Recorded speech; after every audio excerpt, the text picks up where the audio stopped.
Ryan gets. Oh no, he's injured again. Gets left. No. Well, anyway, thank you everyone for joining us for another episode of the Keeping Karlsson Fantasy Hockey Podcast, the best fantasy hockey podcast in the world, hosted by two guys who at one point owned Erik Karlsson in their keeper pools. I'm your host, Elon Dubrowski. With me, as always, the fantasy hockey robot himself, Brian Com. Hello, Elon. Hello, everyone. I don't know if our listeners know this, but Elon, you won an acting award back in your high school days for your role in the acclaimed title of Thrilling Polography. Okay, Brian, good. This is a very good inside joke. Well, no, I was going to say that those skills are really, really coming into play. I could hear it in that intro. I'm glad you've still got it. Well, it's kind of tough. Not only am I sad that Ryan Getzlaf is injured just because I feel for the guy who finally just came back, but also we prepared a whole thing to talk about Getzlaf being back to start the show. And then as we load up our computers to get started, we find out he's injured. So we'll do our best to truck through that part of the show. Obviously, our lives aren't as hard as his and his fantasy owners, I'd imagine. We'll get into all of that. Thank you, everyone, for joining us. Before we get into everything, let's also mention that we are presented by DobberHockey.com. It's the best fantasy hockey website out there. We're going to try our best to run through all the fantasy relevant news from this past week. Dobber Hockey, you should check it out every day to get the most relevant news every day. They've got the daily ramblings every day, plus all the tools you need, like the starting goalies and line combinations. I check the line combinations sometimes mid-game to see what's going on. I might do that today because we'll be talking about some teams that are playing while we're talking. DobberHockey.com, great site. I'm just saying, do you know another way to check the line combinations mid-game? No. What do you got for me? You could put it on. You could watch it. Like while I'm recording a podcast? Oh, no, not while you're recording a podcast, but you said you use it. Oh, you're going to use it tonight. Yeah. All right, Brian, so far, I got to say your banter is not up to, it's not up to par. Like, I don't really get what you're going with so far.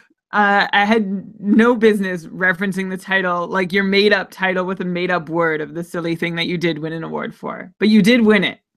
Okay. Congratulations. Let's win an award for this episode. Yeah, I don't think we're winning it so far, but hopefully starting now, we will. Okay, so we got a lot of fantasy news to get to, and we want to try to help our listeners make smart decisions moving forward, smarter than the decisions I made in my FanDuel league last week, but we'll get to that also. Okay, let's start with some outries. The first fantasy hockey headline of the week. I wanted to start by talking about the Anaheim Mighty Ducks, or the Anaheim Ducks, I guess as they're referred to now, who... you know what? Actually, one second. Brian, I didn't start my program. Do you want to just start over? We start the whole show over. Start over. Chat room. I won't. I thought you were gonna do more of like a Getzlaf, like a fake injury feeling, like you getting injured as Ryan Getzlaf. What? Why would you think I would do that? Well, that was my suggestion. No, and you said okay, but you took it in another direction. All right. Hey everybody, so you got a bonus version of the show. The worst intro version of the show. Yeah. Oh, now since I didn't start at the same time though when I'm editing, it's not gonna match up exactly. Well, why don't you just read?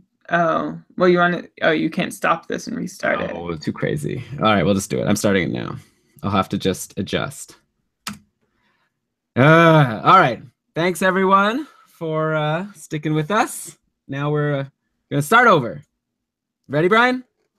Don't mention a thrilling. No one will know what you're talking about. It's not good to make an inside joke that no one knows what you're talking about. I already acknowledged it was a bad idea, and okay. I'm sorry. Okay, here we go. Ryan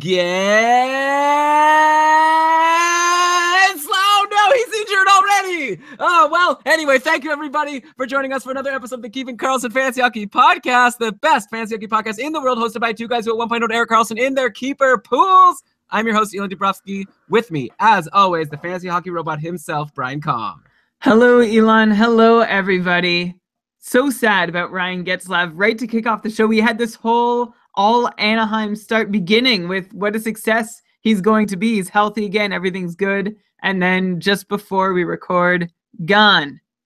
Yeah, not happy news. Obviously, I guess we shouldn't complain too much. It's probably the Ryan Getzlaf owners and Ryan Getzlaf himself and Anaheim Ducks fans. Maybe they have priority over us for complaining, but still, come on, we prepared a whole show here, assuming that this guy was back. But okay, we'll get to him. We'll talk about the Ducks. We got a lot to get to this week, actually, Brian. We've got outjuries, like injuries, like a whole bunch of weird line changes for a bunch of teams that I want to talk about. So we've got a big show. We're going to try to help all of our listeners to make the best fantasy decisions that they can for the upcoming week. Before we get into it all, let's mention that we are presented by a website that helps people make the smartest fantasy hockey decisions every day, and that's dobberhockey.com. It's your source for fantasy hockey news and resources and tools such as starting goalies and line combinations. Everything you need to be successful in fantasy hockey, you'll find it at dobberhockey.com. You will, and Elon, rumor has it that you're going to be referencing them tonight during the episode. You can actually check line combos through the games, which is very handy, especially for our purposes, since we cannot watch them while podcasting, although we could. I imagine it might affect the product. Yeah, well, also, when you're watching a game, you don't exactly know what's going on with the line combos. Like, I'm not, like, really, like, zoning in on every player's number and keeping track of who's playing with who. It's a lot easier to just check it out on Frozen Pools. Okay, Brian, let's get started. Like I said, I wanted to start with outjuries as the first fantasy hockey headline of the week and start in Anaheim with the majestic return of Ryan Getzlaf, who had a goal and an assist in the 6-2 win over Philly on Tuesday. Nothing in the 8-3 loss to Florida on Thursday, but then 3 assists yesterday in the 4-1 win over Tampa. But looks like he was injured again today. In the game against Carolina, he left early with an upper body injury. We're recording this at 8 o'clock. We don't have any more information. We don't know how long he'll be out. Maybe by the time you listen to this, you'll know more about what's going on with Ryan Getzlaf. But man, like, I had this whole thing prepared to say, like, now's the time maybe to jump on him. Like, last year, he had 73 points in 74 games. Like, it doesn't appear to like he's slowing down at all, even though he's like 32 or whatever. He's doing really well when healthy. I was going to suggest, Brian, that maybe he would be a good target for people in dynasty leagues hoping to contend for this year. You know, like a lot of people in these leagues where people care so much about the future, maybe they undervalue someone who could help you now once the player's like in his 30s. So I was thinking maybe send away some youth in exchange for Ryan Getzlaf, who seems to be close to a point per game player. All that, it kind of goes out the window now, at least for the short term. It is kind of concerning. This is now, I guess, the third time he's been injured this season. So now I'm getting a little bit nervous about him. We'll find out what this injury is all about. Also, this was supposed to be good news for some other players on Anaheim. Like, the top line was stacked yesterday with Getzlaf, Perry, Raquel. The top power play had those guys along with Montour and a guy named Andre Kasha. And so now with Getzlaf injured, things obviously had to get shaken around. It looks like Derek Grant and Nick Ritchie took turns playing with Raquel and Perry. There were actually no power plays for Anaheim today, so we can't report on any of that. Brian, okay. Give me a bit of a respite here as I try to figure out what to do now that Getzlaf's injured. Okay, well, first off, this isn't like old man Getzlaf getting repeatedly injured because, well, he's old and frail. He got a puck to the face, which is a pretty random occurrence. And, I mean, the good news is, if you want to try and look at it that way, if it's not serious, like, that is something you get pulled from a game for. But sometimes, you know, you just wear the jaw protector or a face mask and you can play before long. It's not like waiting for one of your limbs or joints to heal. I feel like that's a really kind of macabre way of looking at this injury, though. I had someone the other day telling me that, you know, his fantasy team was not doing well, a friend of mine, and one of the players he mentioned that was not, you know, cutting the mustard for his squad was Ryan Getzlaf. And I just said, hang on, like, he's been injured. You got to be patient. He's still got it when he's healthy. So hopefully he's back healthy before long. But there are some other Ducks still worth talking about, Elon, are there not? Yes, for sure. And actually, I didn't even realize that his injury is from getting hit in the face with a puck. Hopefully that's the kind of thing, like you say, that maybe he'll be back in time for the next game. So maybe let's talk moving forward as if Getzlaf is back. And then listeners, if it turns out that he's like out for the season or whatever, you could just skip ahead for 5 minutes or so. But okay, Corey Perry is someone who was back playing with Getzlaf after he came back from his injury. And Perry's someone who only had 53 points last year. It was looking as if like maybe we're at the end of valuable Corey Perry. But like, he spent a lot of last year away from Ryan Getzlaf, and clearly Getzlaf is the main offensive driver on the team. This year, Perry had a slow start, but of course, Getzlaf was injured for a lot. And with Getzlaf back, he had 3 assists in his last 3 games. He had actually 4 points in his last 4 games overall. Nothing today, maybe again because Ryan Getzlaf is out. But like, while Corey Perry is back in this spot playing with Getzlaf on the top line of the top power play, do we expect him to put up points like he used to? Like 53 points last year was pretty disappointing. Do you think that he can improve on that this year? So here's the thing. I want to say, look at what Perry did last year. By the way, Elon, I had him at 53 points, so I'm not sure where that contradiction in the numbers is coming from. Maybe you can clear it up somehow. Anyway, 53 points in 82 games, 19 goals, 34 assists.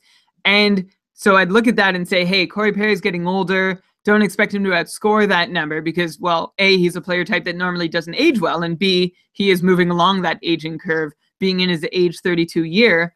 But I do wonder if last year was falling a bit too far. Yeah, his ice time and deployment did hurt, but he also saw a 5% drop in shooting percentage, which again is sort of characteristic of his player type. That's what happens to these guys. The shots just stop going in when they're high percentage converters without too much skating ability. But maybe it was still a little bit dramatic of a drop. Part of the drop might have been, at least it looks like, he was in a more stationary position when he was on the ice. Most of his shots came right from around the net, whereas in previous seasons, they sort of stretched out towards the face-off dot. That said, so far this year, his on-ice shooting percentage is really high, so he's not as good as he looks right now either. I think I'll have him right around 55 for the season. I'd put last season's number as the floor of what I'd expect, with, of course, more value when he gets that ice with Getzlaf that he was getting before Getzlaf got injured. Yeah, I would say, well, Getzlaf is out. I don't know. Well, Getzlaf is around. I think Corey Perry is going to put up a 60-point pace. It seems likely. Like Getzlaf, if he could be close to a 70-plus point pace, and if Perry's on the top line, top power play with him, that's what I would go for. But like you say, overall, you know, with all this time without Getzlaf, and then maybe there'll be times during the season where the lines get shuffled around, I think you're right that probably another repeat of last year is going to be likely in the cards. Okay, another guy who last year, you know, I remember I was really excited about him. We had lots of debates about him throughout the season. Ricard Raquel, he had this really great year, but marred by maybe a high shooting percentage that you thought would eventually go down. Anyway, Raquel so far has 7 points in 11 games on the year. Like I said, going into today, he was on the top line and top power play with Getzlaf and Perry, so it's looking good. Seemed to me like he's a solid bet for like 55, 60 points at this point, right? Like he's not going to go back to being fantasy irrelevant. He's a really valuable guy. Yeah, very valuable guy, and I'll take him over Corey Perry. He's more reliable deployment. He's more reliable deployment-wise and just skill-wise on the whole, too. Okay, and then we got to talk about who is this Andre Cachet guy, who, by the way, I'm getting compliments in the chat room for having pronounced his name right. So thank you very much. I didn't get any help, except Brian actually wrote to me before we recorded telling me how to pronounce it. And he said it was like Kasha and bow ties, which I thought was a funny way to describe it. But anyway, that's him. His name is spelled Kase, by the way, for the people who now are going to try to look him up after we're talking about him and have no idea how to find him. Anyways, he was on the top power play yesterday. He actually scored a goal today. He's up to 6 points in 8 games on the season. Does he have a scoring pedigree? Like, I got to admit, I didn't really know much about him. I know he played on the team last year. Is he someone that you'd be looking to stream? Again, kind of like assuming that Ryan Getzlaf is back and he's still on the top power play with him?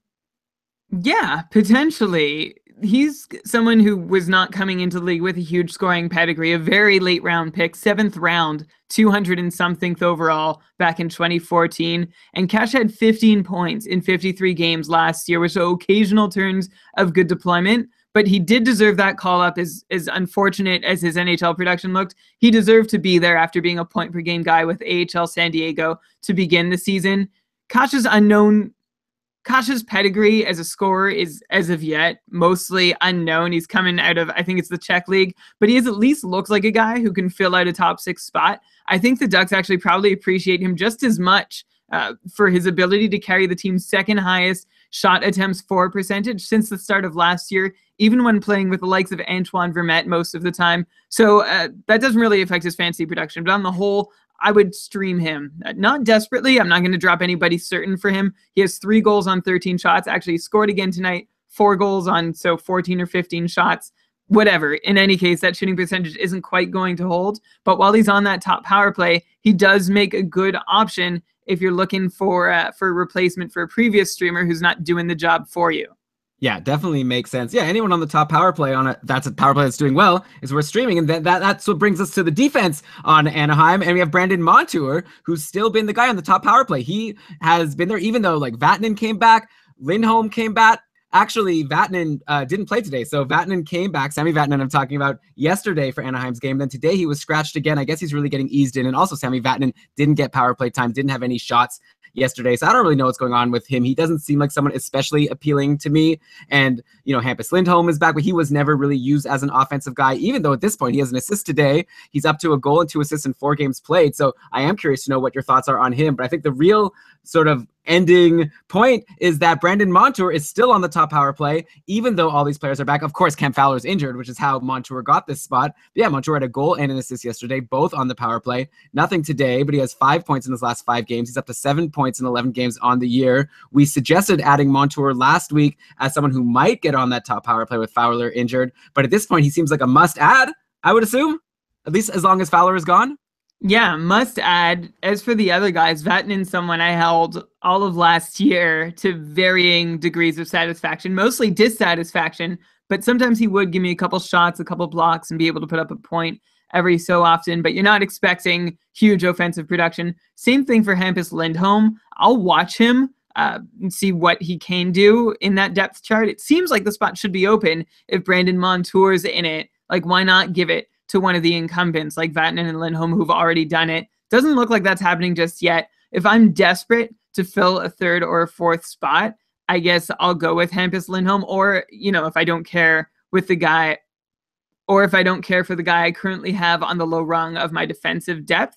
If you are thinking of adding him, it's more for upside in case he ends up in a good situation. It's more for upside in case he ends up in a good offensive situation. We've seen him succeed in a good deployment We've seen him succeed in good offensive deployment before, so hypothetically we could see it again. If you are thinking about it, Wednesday would be a good time to add Lindholm or any Anaheim Duck, beginning with the game that day. Anaheim plays 3 times over the next 4 nights. Yeah, I should point out Hampus Lindholm and Brandon Montour have been getting the most ice time. At least today, they were the ice time leaders for the Ducks. So yeah, I think those are the 2 guys you go for. Sami Vatanen, I'm going to have to see something before I'm interested in adding him, because he was also pretty disappointing last year. Another outjury for Anaheim is Ryan Miller. Came back and he actually played today, and he got the 4-3 overtime win over Colorado.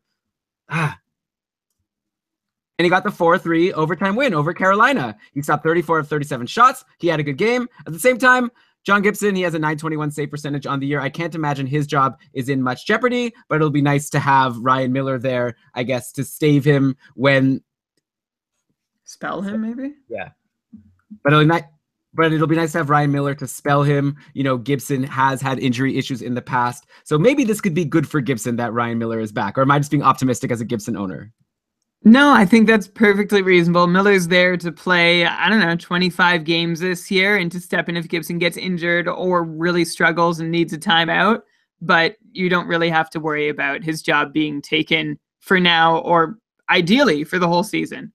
Yeah, okay, let's go to the next team who's had some outjuries. Let's go to Minnesota. Talk about Mikael Granlund, who returned to Minnesota on Tuesday after getting injured in the first game of the year. 3 games so far, only 1 assist. He's been playing with Koivu and Zucker, both at even strength and on the top power play. And it's been, by the way, with Koivu, Zucker, and Granlund, Spurgeon and Suter have completed that top power play. But yeah, Granlund, he had 69 points last season. He, really broke out. I'd imagine his owners must be panicked right now since they drafted him high probably, and then he got injured. It was very frustrating. Now he's back 3 games, only 1 assist. Is it like buy low time for Mikael Granlund if you could get him from a panicked owner, or maybe is he closer to the 50-point guy that we expected him to be going into last season?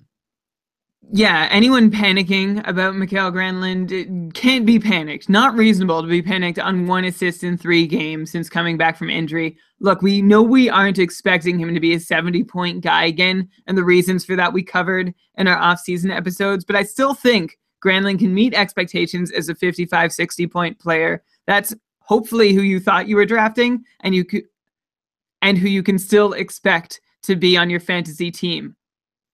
Okay, and then let's mention a couple other guys on Minnesota while we're there. Chris Stewart, he went on a hot streak for a while. He's now pointless in 3, playing with Ennis and Eriksson Ek. To me, Chris Stewart is an obvious snoozer. If you grabbed him and got that hot run, then congratulations. But I think at this point, you can drop him, right? Or maybe you could try to sell high if you could find someone impressed by his overall 8 points in 9 games. Brian, I have a feeling you're not going to disagree with me that you have no interest in Chris Stewart at this point.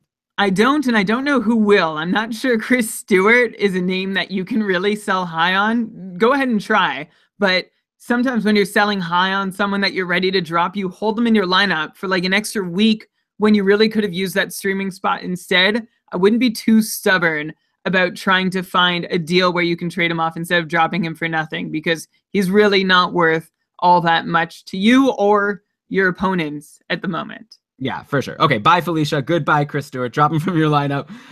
By the way, one more player on Minnesota I want to bring up is my, I think, Cupful acquisition of the year so far. The Cupful is the Keeping Karlsson Ultimate Patron Fantasy League. We play with a bunch of our patrons, and I was very lucky to have Jared Spurgeon dropped, and then I was able to add him, and he's been so good. He's up to 8 points in 9 games, only 3 pointless games on the season, so the production has been consistent all the way throughout. He's getting consistent top power play time, big minutes, provides some blocks every once in a while. Jared Spurgeon, I'm telling you, man, he's good. Last year, he had a career high of 38 points. Brian, this might be a biased question, but how much higher should we expect him to set his career high to be at the end of this year? So take this with a grain of salt, because these are not the numbers we normally reference on the show. But just for fun, the Minnesota Wild are 0-3 when Jared Spurgeon doesn't get a point, and the Minnesota Wild have yet to lose in regulation when Jared Spurgeon does get a point. So, MVP. MVP. Yeah, exactly. He sure does seem like an important piece, or a more important piece this year, and a must own in just about all leagues that roster more than, say, I don't know, 20, 25 D-men. If you're in a 30 defenseman league, probably deserves to be owned at the moment, even if it's just as a stream while you wait for, your other shallow D that you can drop. Anyway, Spurgeon has been on the cusp of a deployment boost and 40-point potential for a little while now. Him and Dumba, we've been waiting to see who's going to take time away from Ryan Suter. And though the volume of Spurgeon's production is a bit of an illusion, he does have a high IPP and half his points are secondary points. He's making a case to be involved in more of the offense. I'd have him beating his career high, but not by a whole lot. Say right around 40. Yeah, I know. I'm sorry. Say right around 40 points. 45, I'd say, is best case scenario. Don't get too hyped. I'm hyped. But okay, we'll see. I'll temper my hype a little bit, but I think he can hit 45 points. He's already got a nice head start with 8 points in his first 9 games. And on the top power play, there's not going to be a shortage of opportunities for him to keep producing. So we'll have to see, check in throughout the season. One last thing, quick PSA, Nino Niederreiter has been apparently skating. He could be back soon. So keep an eye on the Minnesota line combinations when he comes back. Okay, Brian, another team who's had a big name ouchery is the Edmonton Oilers, and Leon Draisaitl is back. He played a game away from McDavid on Tuesday and did nothing, but was back with McDavid and Maroon on Thursday versus Dallas. Picked up a cool 3 assists. So Leon Draisaitl is definitely back. He also had an assist yesterday versus Washington on a goal by Pat Maroon. By the way, how about that Pat Maroon? He's on a 5-game point streak. 8 points in 10 games overall, averaging almost 19 minutes a game. So he's getting a lot of time. Seems to be pretty much locked in playing with Connor McDavid. We've seen the Yamamotos and the Stromes and the Puljujarvis. They've come and gone, but Maroon is the constant on that line. He's even taking a decent number of shots. He's got 24 shots in 10 games played. He's probably long gone in any hits league that he's in, but probably, I'd imagine, a must-add at this point, even in a non-bangers and mash format. Like, he's playing with McDavid, he's producing, he's shooting. It's everything we should want. Yeah, same deal as last year with Maroon. He's doing a great job in the spot he's in. He did it in the past, and he's pretty reliable when he has that role. Although never quite a slam dunk, there were periods last year. I owned him, so I remember there were times where he'd go 3 or 4 games without a point, and you'd wonder, is he going to get bumped off, or is he just not working there anymore? But as long as he's there, that's worth putting up with for the chance that he will produce on a semi-regular basis from that spot. So yeah, he is a must-add at the moment. And we should just actually go back, Elon, and make sure that we've mentioned Draisaitl playing with McDavid. I know you did, but the Oilers, said they would split them apart. But we said at the start of the year that they would have a really low ability to stomach them being apart if the offense isn't coming, that they wouldn't be able to be patient. And so we're already seeing that happen, and Maroon is the beneficiary. So keep an eye out. Of course, they can be split up again, but as long as they're together, whoever is number 3 on that line is worth owning. Okay, and then another player I want to say, how about this guy? Speaking of bangers and match leagues, how about Darnell Nurse? He's up to 25 hits and 20 blocks in 10 games so far. Also 28 shots on goal. He even chipped in a couple of assists versus Dallas. I don't expect much offense to come. Though if he's taking so many shots, you'd expect him to get a goal or an assist every once in a while. I feel like if you're in a league where Radko Gudas is drafted every year and considered to be a really valuable asset, I'd imagine Nurse is pretty much the equivalent, or maybe a Gudas light at the very least. Yeah, so here's the thing. His time on ice dropped down to 17 minutes last year, pretty much bumped him out of everybody's minds from the year before when he had a 20-minute a night role with some penalty kill time, but he has now returned to that role, getting close to 20 minutes a game, having a bigger role on the power play, and is now seeing the third most minutes amongst Edmonton Oilers defensemen. The thing with Nurse, though, is that he's never looked like more than a third pairing defender. If you look at his numbers, which you'd think could work against him, continuing to have the opportunity to be a second pairing defenseman with them. However, we are talking about the Oilers here, so it's an okay bet to make that he will be able to hang on to this role for the time being, even if his numbers under the hood are not holding up so well. Okay, now, Brian, I want to go to Vegas for another outjury. I like to start the show on an up note. We'll have some injuries later on. We actually did start on a down note of Getzlaf being injured. But yeah, nice to see Jonathan Marchessault return to the Golden Knights after missing 3 games. He had a goal in the 4-2 win over Chicago, then a goal and an assist in the 7-0 drubbing of Varlamov and the Avalanche. Man, and he's not the only guy who's come back for Vegas. Eric Hala returned in the Colorado game, and he scored a goal.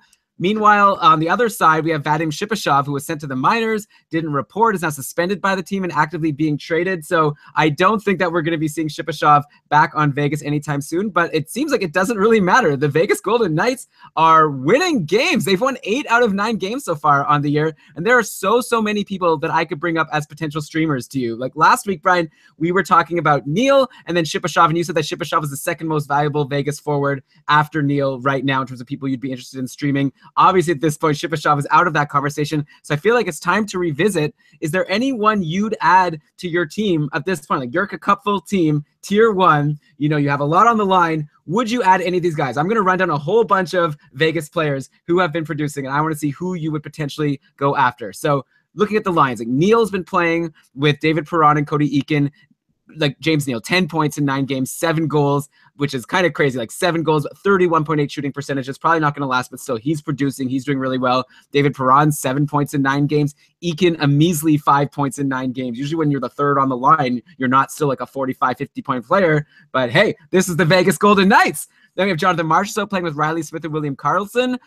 Riley Smith has 7 points in 9 games. Karlsson, 5 points in 9 games. We've got Oscar Lindberg, who has 4 goals in his last 7 games, on pace for 36 goals on the season if he can keep up a really high shooting percentage, which I'd imagine he can. He's been playing with Hala and Alex Tuck. Are any of these guys that I've just mentioned on your radar at this point? No. I feel bad saying that because I've been saying that for all the while, the last few weeks, and I'm not changing my tune. I will not change my tune about the Vegas Golden Knights. Sending down Shipachyov, by the way, that is the act of hubris from a team that's won 8 of 9, but probably should not have won 8 of 9. They think they can afford to send Shipachyov down and suspend him, but how long do you think it'll be, Elon, until the Vegas Golden Knights look at their depth chart and they notice that their center group of Eakin, Marchessault, William Karlsson, and Oscar Lindberg just is not cutting it for them in the NHL. A lot has been made lately of how their schedule was real friendly to them to start lots of home games spaced out nicely. But the Golden Knights are about to set out on a really rough string of road games, beginning with 4 straight this week. And it'll end up being 8 road games, 8 games playing as the visitors in their next 9 games total over the course of 16 days. That's a lot of travel. That's a lot of visiting. That's a lot of home ice calls going against you.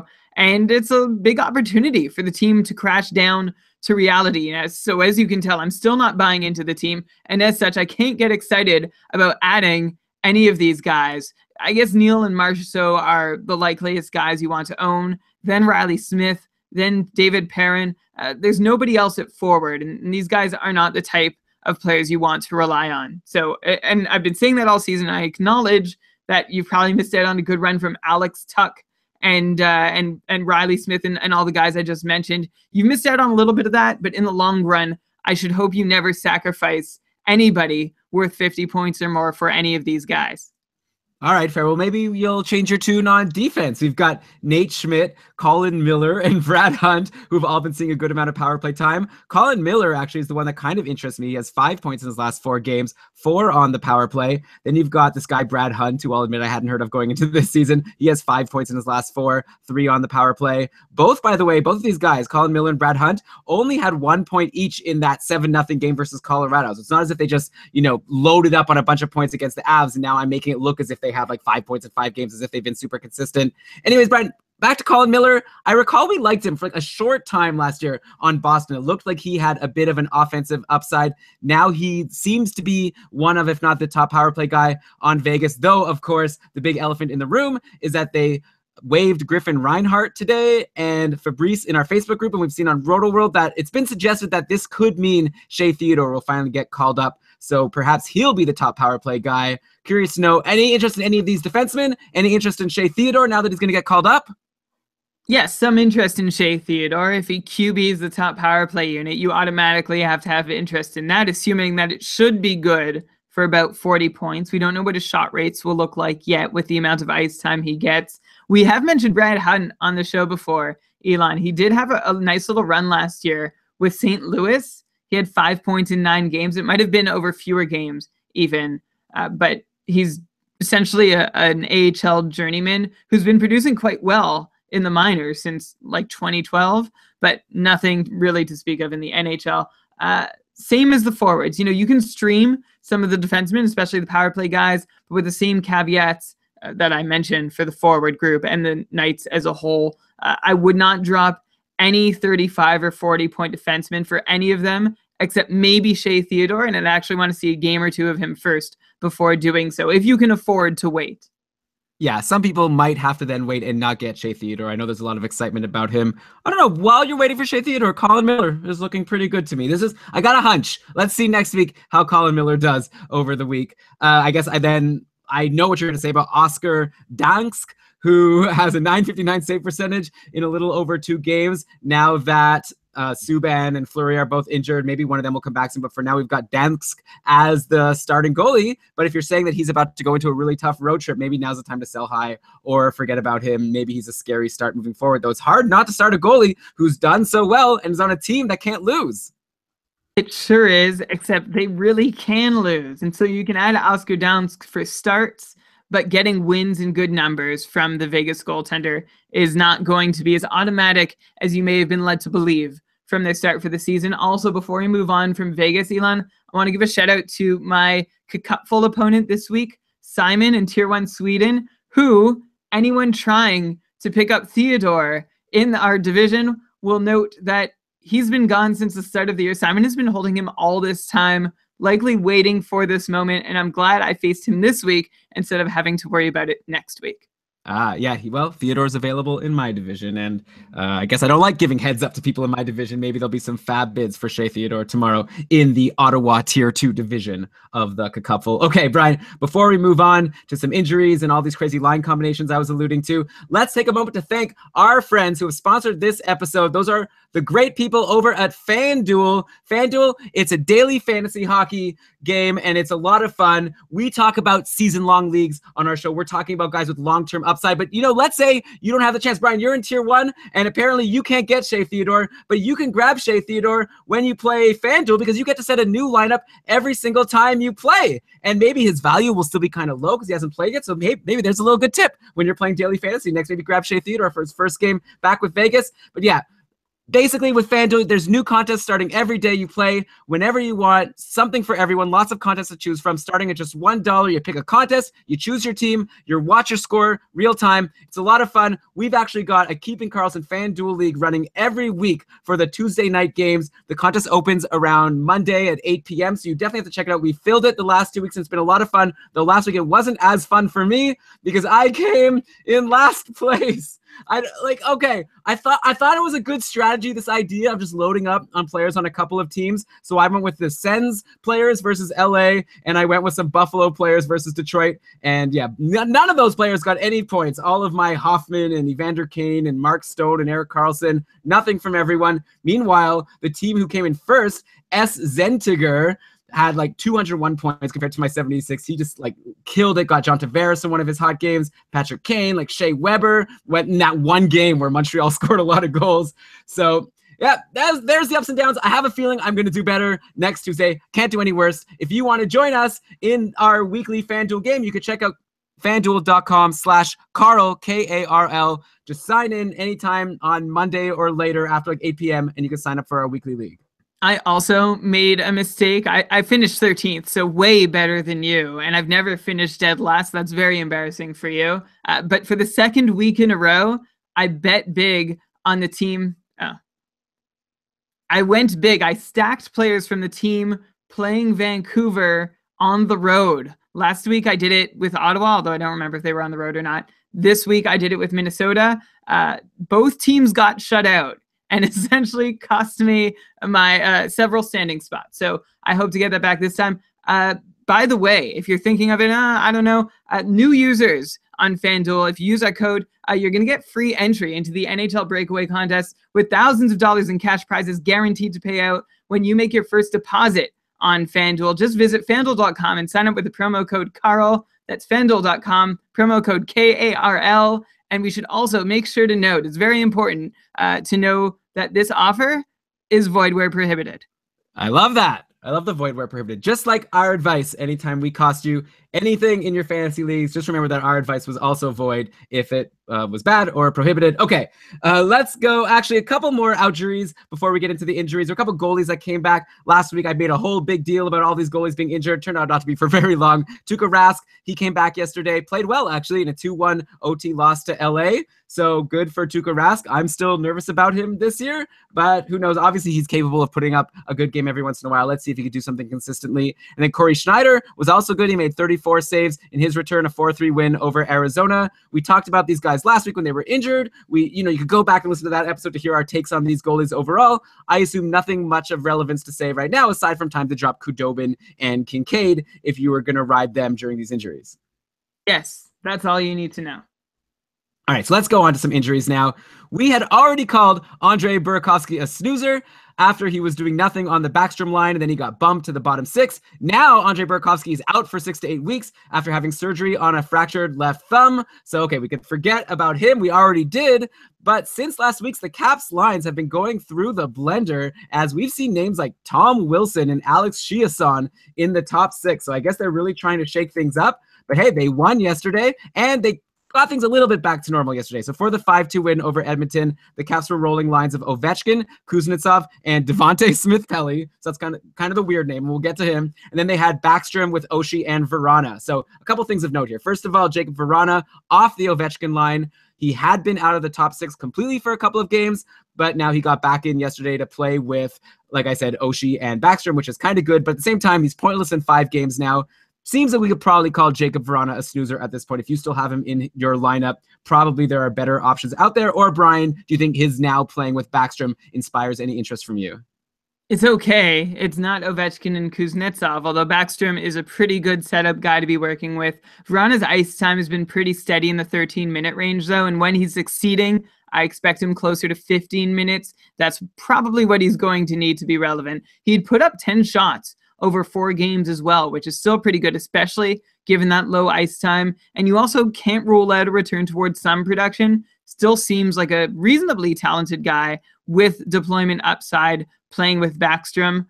All that said, I'm actually going to agree with you, Elon. Until we see something more, until we see the ice time go up, or shots start to go in, or his teammates' shots start to go in when they're getting passes from him, you can probably let Vrana go until he wakes up from his snooze, which very well could happen. So don't keep him on your watch list for sure.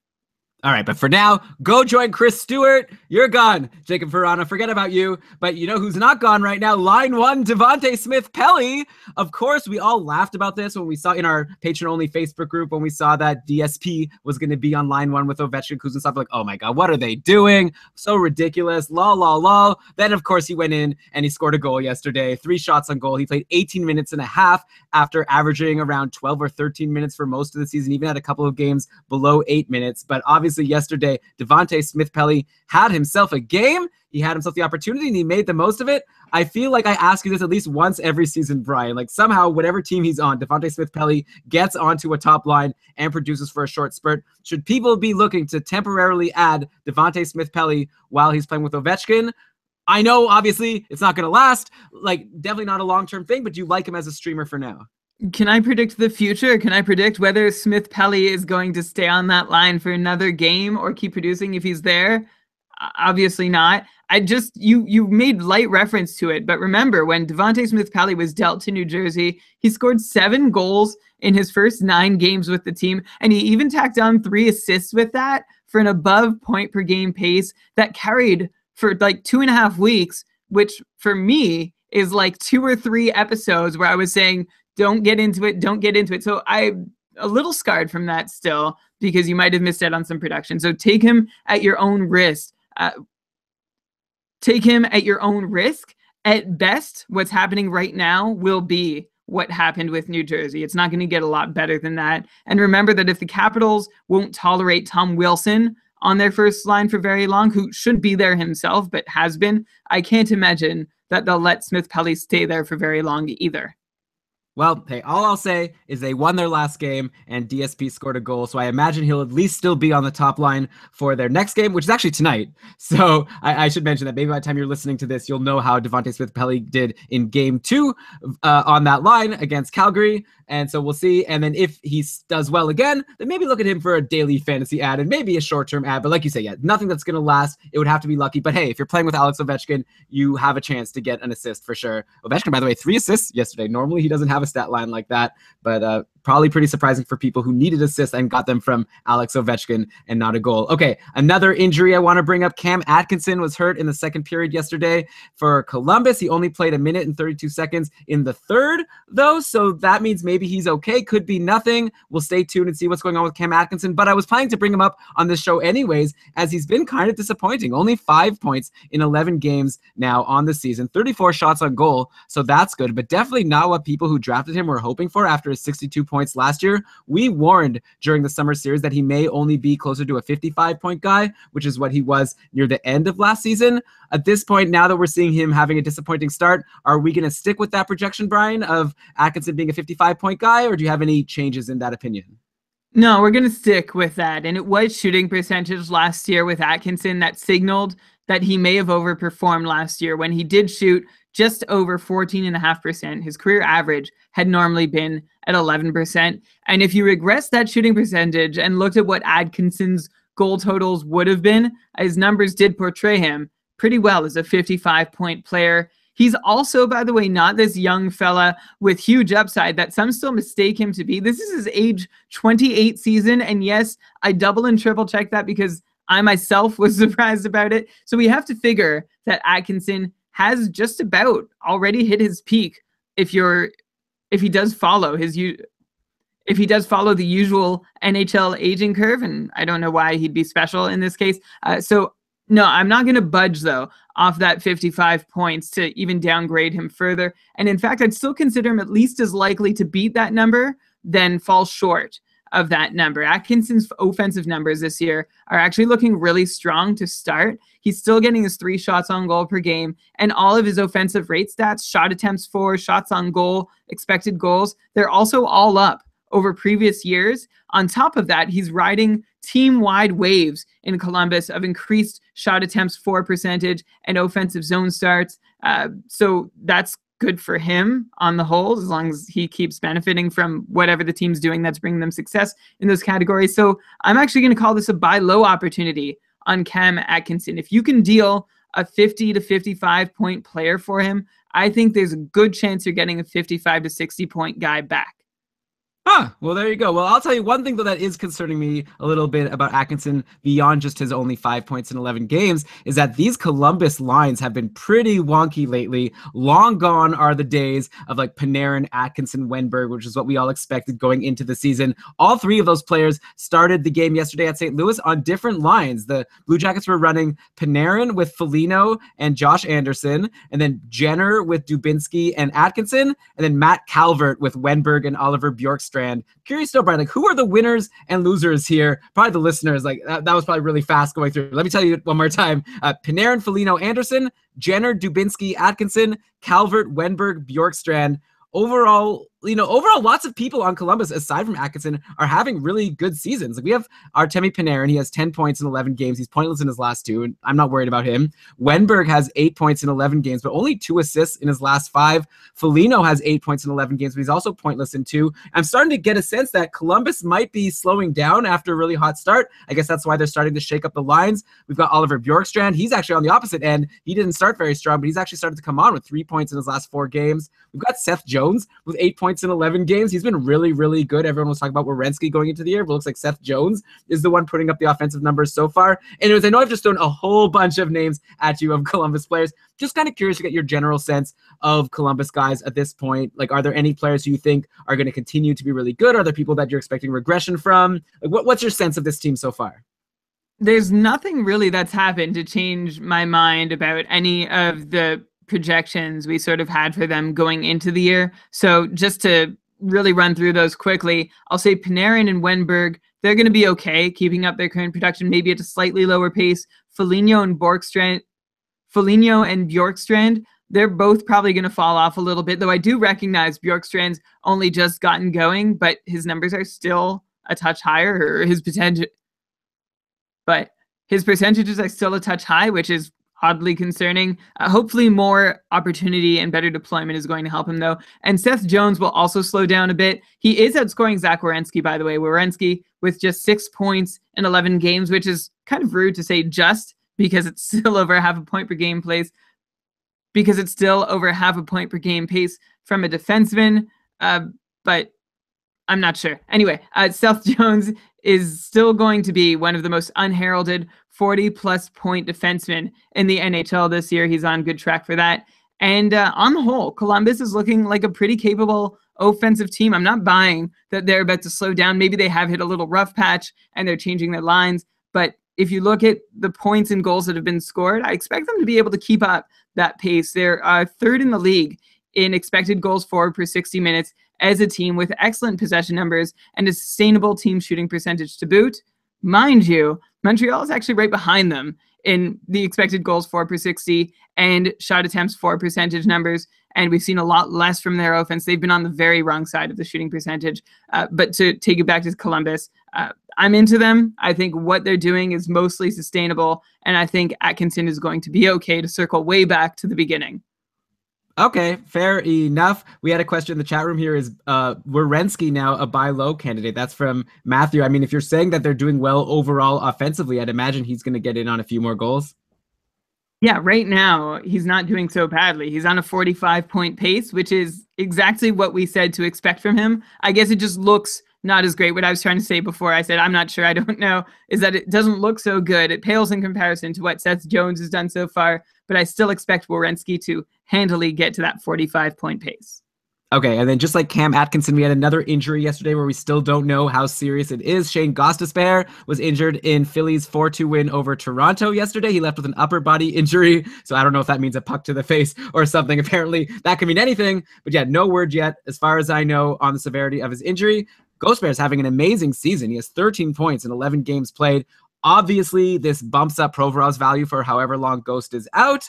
But I would have thought going into the episode that we would talk about how maybe now's a good time to sell high on Gostisbehere. You probably can't do that anymore, or maybe you can. But yeah, he's been having an amazing year. He's not the only one on Philly, by the way. You've got Sean Couturier, who, like, things cannot get any better for Sean Couturier. Not only has he remained on the top line with Giroux and Voracek all season, but he even finally got bumped up to the top power play. He bumped Phil Pula, and he was there with Giroux and Voracek and Gostisbehere before he got injured, like all the big names, and Sean Couturier. And Couturier has delivered big time. He has 3 goals and 3 assists in his last 3 games. He's up to 13 points in 11 games played on the season. Like, Brian, like how good, I know we've already talked about him, like how good is Sean Couturier, especially now as a top line, top power play guy? Is it sell high time, or maybe you can hold on to him and expect him to be like good for like, I don't know, 65 points? He's playing with great players and he's producing big time. I feel like this is the first time he's ever had this opportunity. So it's not as if we can go back and say, oh, you know, he's had this opportunity before. He's never really delivered, you know, like with Artem Anisimov when he was doing well with Patrick Kane, but we'd seen he wasn't able to do it before. Like Couturier was getting his first chance to play on the top line and top power play, and he's killing it. I'll take it back to when you asked how high, or can you sell high on Couturier? And my answer to that is always is, well, how high can you sell? He's definitely benefiting from some friendly numbers. He has 7 goals on 32 shots. That's more than double what you'd expect him to have based on his career shooting percentage. And the rest of the guys on the ice with him are also shooting better than they should be. So that's also inflating his numbers. But all of Couturier's individual under the hood offensive numbers are also up. So while he shouldn't necessarily be doing this good, those upticks in his individual numbers combined with his improved deployment are for sure reason to be expecting a legit improvement over last year's 40-point pace. I think maybe what you want to try and do is, buy high on him, quote unquote, from someone who may think they have a real flash in the pan and they're trying to sell high and not going to be too stubborn about the return because they think they're going to end up dropping him anyway, when you could have a chance to acquire a guy who's good for at least 50 points, who's good for at least a 50-point pace the rest of the way. Hopefully more, of course, but it's a little soon to declare that, and I'm not ready to go that far. I won't say, like, 55 points definitely within reach if he can keep up what is going on under the hood with a little bit of luck over the hood as well. Except those numbers I also sort of... Anyway, whatever. He's good for 50 at least, hopefully 55, and hey, I bet you think he can do even better. Yeah, it's boring. Like 50 points. Like he's over a point per game, and he's on, like, how many points do you think? Okay, let's give some credit, by the way, to these guys who are playing with Couturier, who were like saying, oh, great for Couturier, he's playing with Giroux and Voracek. We don't actually mention how they're doing. They're both doing great. Voracek has 16 points in 11 games, 12 points in 11 games for Claude Giroux. So these guys are both clearly on track for very nice bounce backs after a somewhat disappointing season for both of them last year. So Brian, like, I'd be curious to know if you have Couturier at like 50 points, maybe 55, like where do you see Giroux and Voracek landing if they're going to be on the line and power play right along with him? Yeah, really nice early bounce backs for Voracek and Giroux. I'm going to start with Giroux, though, where one thing to watch out for is his sky-high individual shooting percentage. He's scored 4 goals on 10 even strength shots so far. That's a 40% shooting percentage at even strength, which is not going to hold, of course. And by the way, I did say just 10 even strength shots. If that sounds low for him, it is. His shot rates are down even compared to last year, which was a real drop from the year before, which was also a drop from the year before. So yeah, this makes 4 years in a row in declining shot rates for Claude Giroux.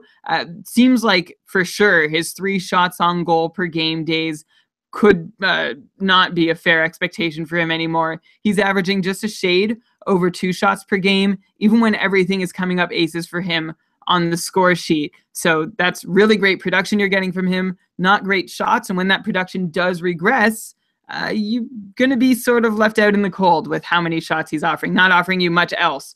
Voracek's own shot rates, meanwhile, they've remained pretty steady, but that whole line, Voracek, Giroux, and Couturier, still seeing some big spike in on-ice shooting percentage. So actually, if you're looking for a guy to sell high on, I think Giroux could be the one. If you own him, if you can sell him as a return to form point per game player, or even like 70, 75 point guy, that I would go for. Very interesting. Okay, you flipped it around on me. I like it, Brian. I'm convinced. All you have to say is like high spike in numbers. That makes me concerned that something's going to drop soon. By the way, I could give a correction thanks to Lewis in the chat room here. Ghost Bear did not get hit in the face with a puck. He was hit by Komarov. He was smashed from behind by Komarov. So, and also some expletives being thrown at Komarov by people in the chat room. Obviously not happy about him injuring Ghost Bear. So there's the update on him. We'll have to, again, find out how serious the injury is. Okay, Brian, let's move on now to some of these wonky line combinations I've been teasing. I want to start in Vancouver. I guess, okay, both wonky line combinations and then just surprisingly productive line combinations. First, the latter in Vancouver. How about this line? The B line, I guess, are you calling them? I don't even know what people are calling it, but Bo Horvat, Besser and Sven Berchi.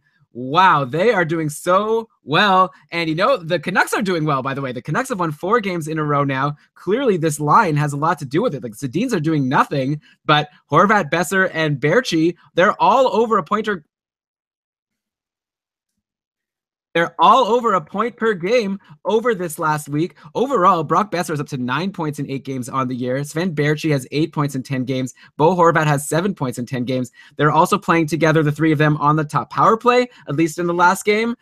I should point out, by the way, I just read that Brock Besser might be injured. He has something like a leg contusion. I just read this right before we started recording, so we'll have to wait and see about him. Hopefully it's nothing serious and he'll be back because he's having such a great rookie season. Assuming Besser is fine and healthy, do you see any chance that these 3 guys can keep it up? Like, what kind of upside do you see for all of them, really? Because we haven't seen any of them really break out. Like, Bo Horvat was pretty good last year, and he's actually had really good runs. So I'm not surprised to see him producing. Brock Besser also, I guess I'm not surprised, since he was a rookie with a lot of pedigree, and a lot of people were really excited about him. I guess Sven Berchi is the one who I'm really curious about. Has he ever been someone that was expected to produce offensively? Because right now his 8 points in 10 games is definitely more than I was expecting to see out of him. I wasn't expecting him to be fantasy relevant at all this year. Coming out of junior, when drafted by Calgary, he was definitely expected to put up points in every call-up or every training camp cut. It was like, what are they doing with this guy? And now here's his big chance. Never worked, but he has had a couple successful runs in Vancouver. Just to zoom out again on that whole line, of all of them, Sven Berchi is definitely the least sustainable in his production of the bunch, but it is a really nice run for him nonetheless, and he has done this before. He had a 6-week run last season from mid-November up till early January, where Berchi scored 10 goals, 8 assists for 18 points over 19 games. And here's the interesting bit. He had just 48 shots in that run, meaning he scored 10 goals on them. So he scored at a 21% shooting rate or conversion rate. And then he actually continued shooting reasonably well through the rest of the season, 17.5% over the next 31 games of the season. But he only took 40 shots and accumulated just 12 points total in those 31 games from January to April. So from being a super fantasy relevant guy to being a snoozer, even though he maintained a high shooting percentage. The big story here is that he has actually sustained a high shooting percentage, near 16% over 150 games through the last 2 years. But Berchi needs to take more shots to make that count for more on the score sheet. And the thing is that his shot and shot attempt rates aren't really up this year over last, and he's so far averaging another 40 seconds per game over last year. So that's going to help even if his rates do stay steady, but not a whole lot. Maybe there's something there. Maybe there's something worth getting excited about. But of course, I would prefer Besser and Horvat first.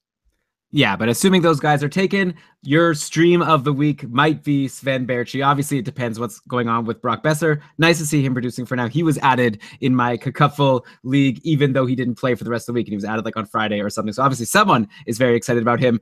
Brian, more surprising than the production of Sven Berchi, though, is the production of Derek Dorsett, who has 8 points in 10 games from the bottom 6 with no power play time. Seems like a DSP situation again. Like, he's generally, but except DSP's on the first line. Devontae Smith-Pelly, by the way. Okay. Anyway, Derek Dorsett, generally only owned in leagues for his hits and his PIMs. And by the way, he had 2 straight games of 17 penalty minutes a couple of weeks ago. So he definitely helped people who had him for PIMs, but he's also been helping offensively, clearly. Now he's putting up the points. Any chance at all that this point production from Derek Dorsett can be somewhat sustainable to go along with his hits and penalty minutes? He's been seeing over 17 minutes a game lately, when last year he averaged less than 10. So that's obviously a point in his favor. Yeah, no, this is not going to be sustainable. He's never done this before. He turns 31 in December. He's not turning over a new leaf here. I think the only upshot of this is that the Canucks can feel a little bit better about paying him $2.5 million for the next couple of years. Okay, and then since we're on Vancouver, let's take a look at the goaltending situation. We've got Jacob Markstrom, who started slow, but has put up 2 straight wins in his last 2 games, only .908 save percentage on the season. But, I like to say early on, you can't just look at the overall save percentage. Yeah, he had a couple bad games. He's been good lately. Fine. Okay, then we have Anders Nilsson, who came in and shut out Minnesota. 1-0. It was a great game. And then he beat Washington 6-2. Those are his last 2 games. He's up to a .943 save percentage on the season in 4 games overall. So do you think this job, the Vancouver Canucks starting goalie job, is up for grabs at this point? Is that like an obvious question? Like clearly it's up for grabs. Would you grab Anders Nilsson if he was available in any of your leagues? Like who would you want more between Nilsson and Markstrom? And if either of them are in free agency, is it time to jump on one of them or the other or both? I told you a week ago that which you have not mentioned to the listeners, that Nilsson was making a run for that starting job. We saw him doing it in Edmonton when you really championed him there too, and I was the one who was cool to him, even though he did hold on for quite a while in that little jockeying that he was involved in.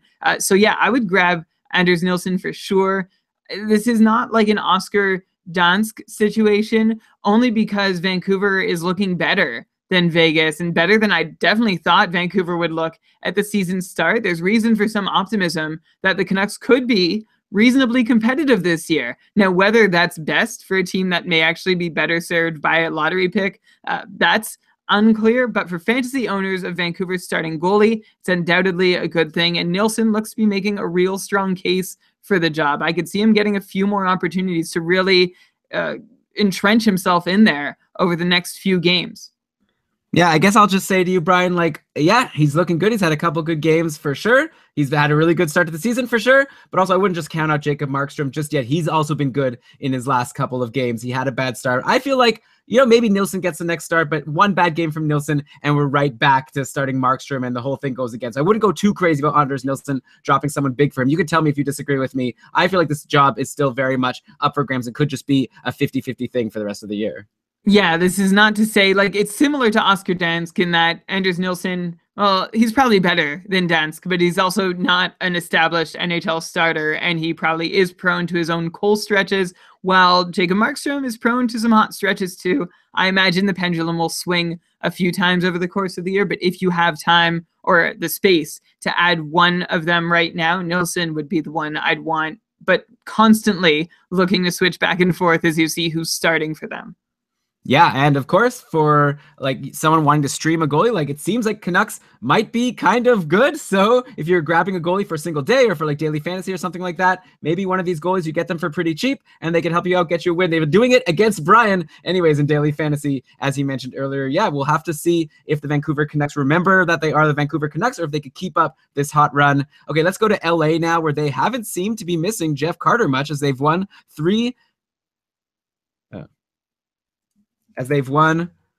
their last 3 games and 8 of their 10 games overall on the year. And if you recall last week, I was concerned about Tyler Toffoli because he lost his centerman, Jeff Carter, and had him replaced with a guy named Nick Shore. And Toffoli wasn't getting any extra power play time to make up for Carter being out. Well, I guess that turned out to not be a concern I should have had, or at least nothing that's borne fruition yet. Is that a saying? Born fruition? I don't know. Sometimes I just throw things out there, Brian.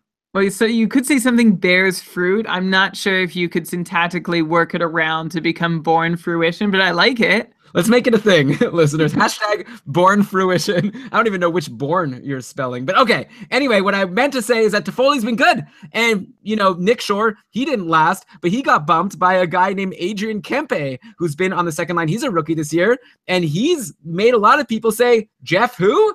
Like, Kempe's been really good. He had a hat trick against Montreal on the 18th. So this is like over a couple weeks ago. I didn't pay much attention to it because, Montreal. But he's followed that up with 3 goals and 2 assists in his last 5 games. He's on a nice run. He's now up on the second line with Toffoli and Tanner Pearson. Brian, who is Adrian Kempe? Is there any reason to expect his production to continue now that he's on line 2? So he was a first rounder.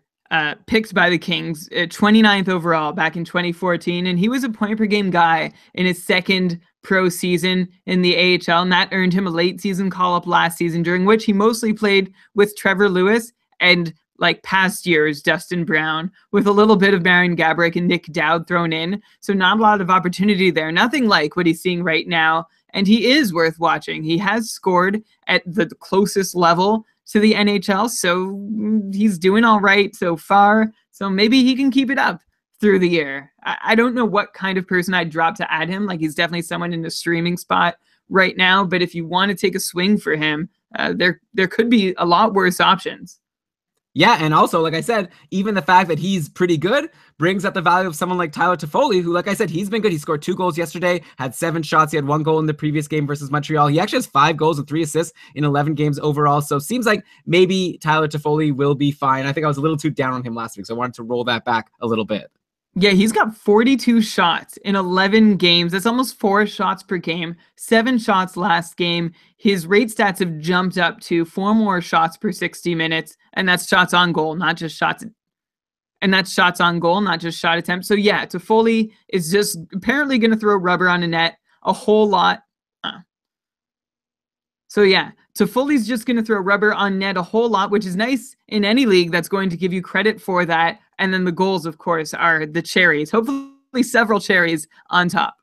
Yep, and then on the flip side, the top line of Kopitar, Dustin Brown, and Iafallo, who's been there recently, they've been quiet. They had a quiet week. 2 points for Kopitar, but nothing for Brown or Iafallo in the last 4 games. Brian, you're a Dustin Brown owner in the couple. Are you starting to get worried that his amazing...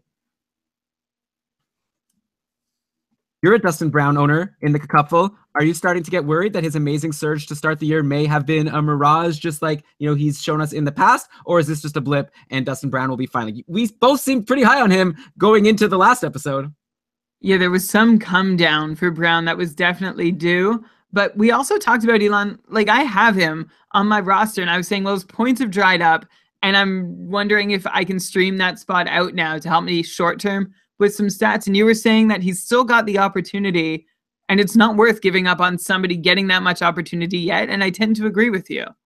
Yeah, this was a conversation we had not on the show, but like basically my take, I'm starting to learn anyways that just because someone's not getting points, it might not mean anything about them. Like, we're all always so quick to like give up on someone when they don't put up points, but if the player's still on the top line, still taking shots, still doing all the things that we expect them to do in their situation, like, points are random in hockey. There's like 2-3 goals a game sometimes, and lots of players. So yeah, like, for example, yesterday I decided to sit Mikko Rantanen, and I had to sit someone on my team because Rantanen had been like pointless in the last 2. I just kind of looked at all of the players on my team and who had done the least recently, and that's the decision I came to. And then Rantanen did fine. He had a really great game yesterday for Colorado, and like, why wouldn't he? He's on the top line, top power play with McKinnon. Like, at some point they were going to break out. So yeah, I'm not sure exactly how to help making those decisions of when it's time to drop someone, or I guess, yeah, we look at, but anyways, yeah, just to say, just because Dustin Brown hasn't gotten points in the last week doesn't mean he's over. It might just mean he's not getting the bounces. You have to look and see. I like that he's still on the top line. I like that he's still taking shots.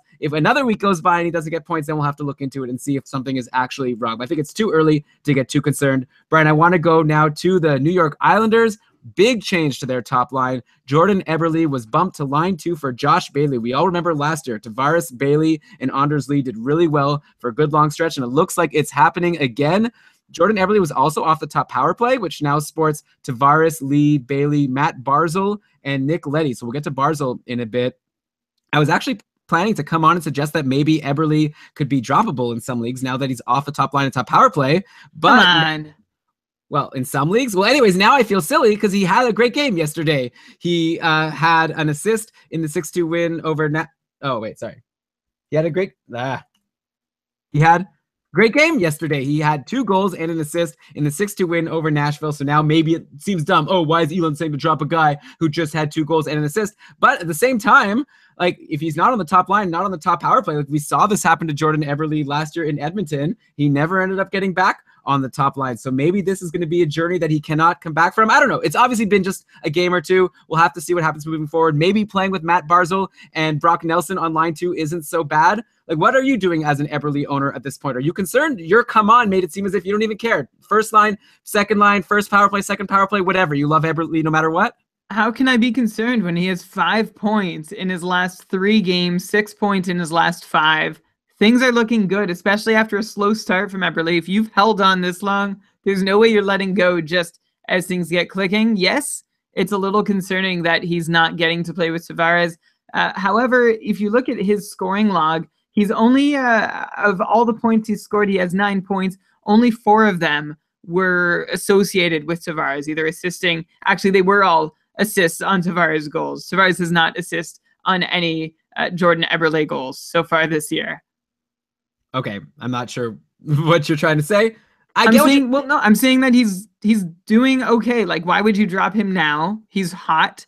and he doesn't seem to have been overly reliant. Like everybody in New York seems to be relying on John Tavares scoring. Do you know, I was going to save this for the end of our Isle segment, but while we're here, in his last 4 games, Tavares has 7 goals on 11 shots.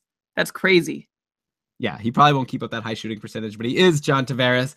He's going to keep putting up points. We know that, but he has been a bit streaky. He's on a really nice hot run now. Brian, okay, back to what I just said before, my little rant about Dustin Brown. It goes the other way. Like, sure, don't drop Jordan Eberle, I guess, but I'm predicting right now that I think he's going to really slow down if he's not on the top line and top power play. Like, when's the last time we've seen someone on the Islanders produce not being on the top line or top power play with Tavares? I guess like Franz Nielsen did okay for a while. So maybe you could say that Jordan Eberle has Franz Nielsen upside. But yeah, fine. He's been doing well. I'm talking about the future now. And I'm thinking that I'm very concerned as an Eberle owner. Maybe don't drop him, but maybe now's the time to sell high after his really good game. Or wait and see. Who knows? Maybe the line combinations will change again. Though Bailey is doing really well himself. Like, let's talk about him. He's, like I said, now on line 1 and the top power play. He's up to 11 points in 11 games on the year. Tavares is heating up, and Bailey and Anders Lee are, of course, joining in for the ride. I assume, Brian, you want Anders Lee ahead of all these other guys, but who would you want next on the Islanders between Bailey, Eberle, and let's bring up Matt Barzal, by the way, who, like I said, has been on the top power play, and he has 6 points in his last 6 games. Well, I was going to say that just because Eberle is not on the first line doesn't mean he has no one to play with. Matt Barzal seems to be doing quite well for himself at the moment and makes a pretty good free agent pickup in your league if he's somehow ranking, well, not somehow, in my Cupful division, he's ranking quite highly amongst the available free agents. Now that I've said that, everybody in my division will happily help themselves to him. But in any case, of those guys, I think Eberle has the most upside. Bailey probably has the highest floor if he stays up with Tavares, which again, we don't know yet. And you referenced last year's situations or past situations with the Islanders too, when people get moved on and off of the Tavares line.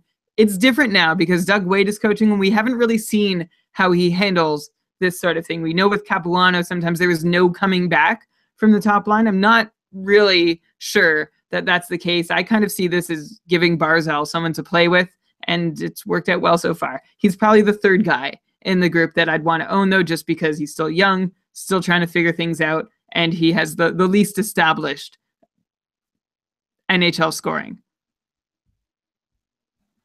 Okay, fair enough. This will be fun to track. You know, Brian, like, it would be a very amateur fantasy hockey podcast to just say grab all the players who are doing well, drop all the players who are doing badly. So I'm trying to throw in something here. I just have a feeling that I'm not looking forward to Jordan Eberle. But okay, let's move on. We'll see next week how dumb I look. We'll see next week how dumb I look. Also worth noting, Ryan Pulock picked up a power play goal and a power play assist yesterday, both from the second power play. Ryan Pulock picked up a power play goal and a power play assist yesterday, both from the second power play unit in his 3rd game of the year. And also Pulock played 16 minutes and 3 seconds yesterday compared to his less than 10 minutes in his first 2 games. So definitely keep our eye on Ryan Pulock. Like, I don't know if you add him just yet because he's still not getting big minutes and he's still on the second power play, but he's clearly producing at least on the power play. He seems good, at least in that role as a power play defenseman. Oh, and Brian, I guess just to be mean, I'll point out that since you mentioned Andrew Ladd last week as being someone who was doing okay, he's pointless in 3 games. I hope no one added him because you brought him up. It was very tongue-in-cheek. Oh, that you brought him up last week? I don't think so. I think you should go back and listen. You sounded pretty serious. Well, no, I was just throwing him out there as someone, like, it's been that way forever, though. I don't think you should ever run and grab Andrew Ladd. You're okay. Maybe I have no excuses. Maybe the caveat was not strong enough. Okay, let's go to Florida now. First of all, no changes to the forwards to report. Dadonov is still on line 1 in power play 1 with Barkov and Huberdeau, and then Trocheck on the power play. I love myself some Evgeny Dadonov. He's been so good. He had a power play goal yesterday along with an assist. He's up to 11 points in 10 games played.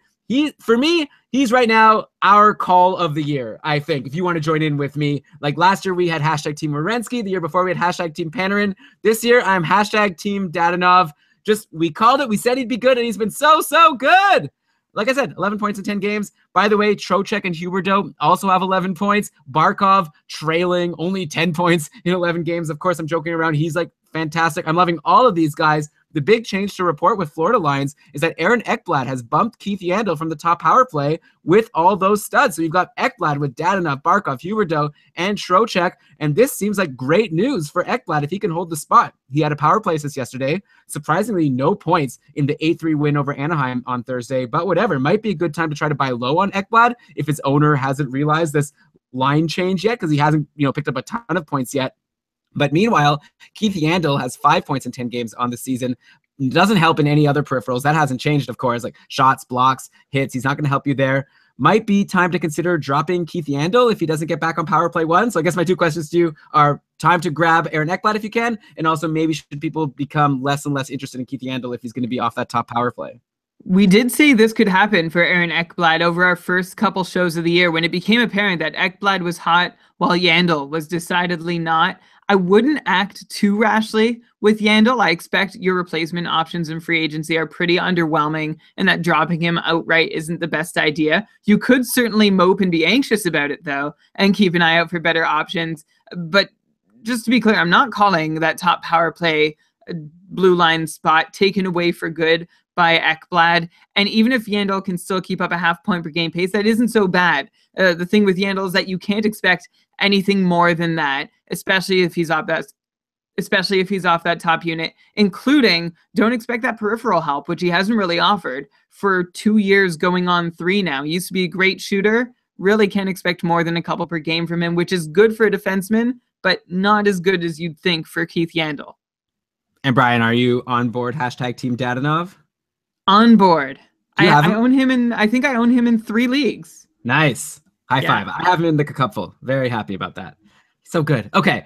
Things have switched up a bit in St. Louis. At the start of the year, they were running this line of Tarasenko, Stastny, and Sabatka. And then I think we talked about it last week. Alex Steen came back and he bumped Sabatka from that line. But now, forget about it. Everything has been shaken up. Sabatka is back on the line with Stastny, but Tarasenko's gone. So now basically it's the second line. We've got Stastny, Steen, and Sabatka as the second line, and then a big front-loaded Tarasenko, Jaden Schwartz, and Braden Shen on line 1. So obviously that's not great for Paul Stastny. He's also been bumped from the top power play in favor of Alex Steen.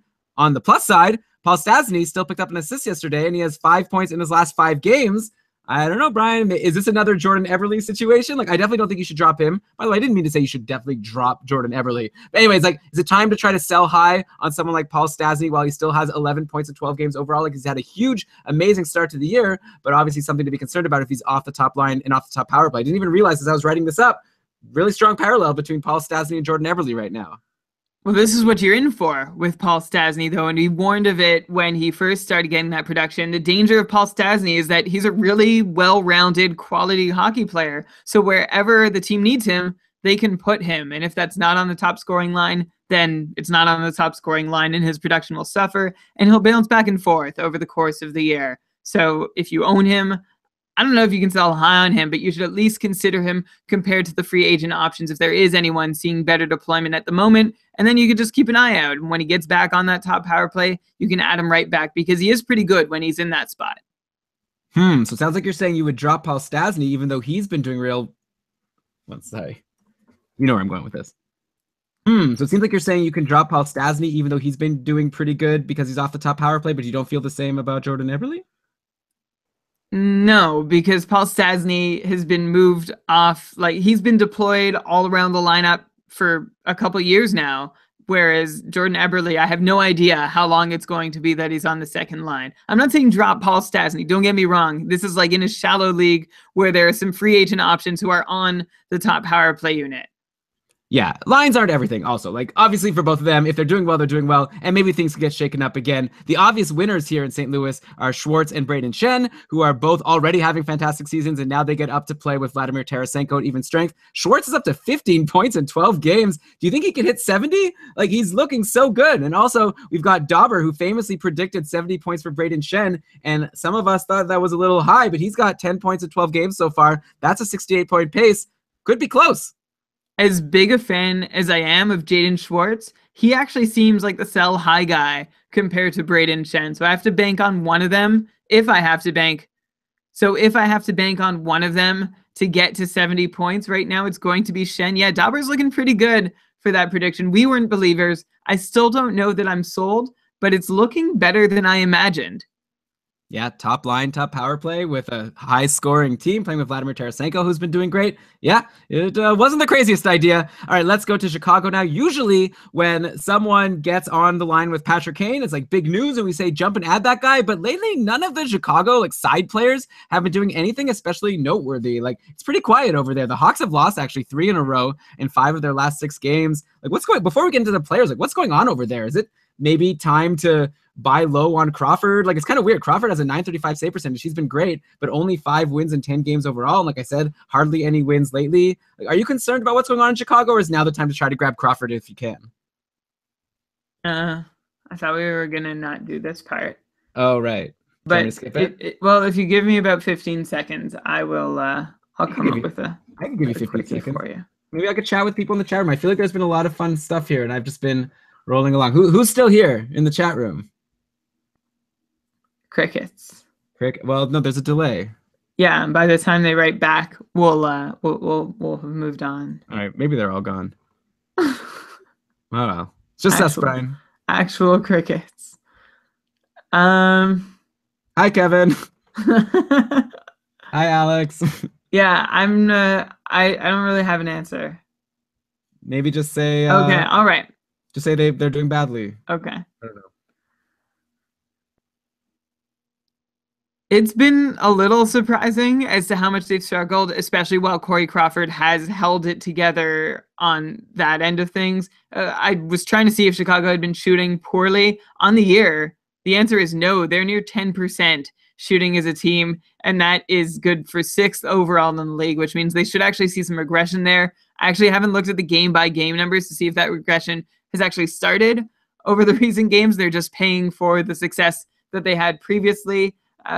You've asked so many times about who else is worth owning on that team. Is that question coming too?